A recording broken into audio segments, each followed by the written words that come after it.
আল্লাহ গো, কেন তুমি ওই বেঈমানের সাথে আমার দ্বিতীয়বার দেখা দিলা, দ্বিতীয়বার দেখা দিলা।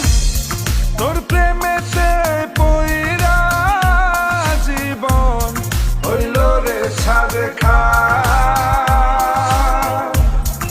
এখন আমার রইল বাকি শুধু অন্ধকার।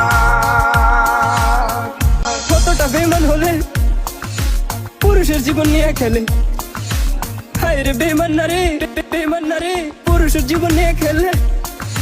তোর বাপের কথা মনে করবি, তোর বাপের কথা মনে করবি।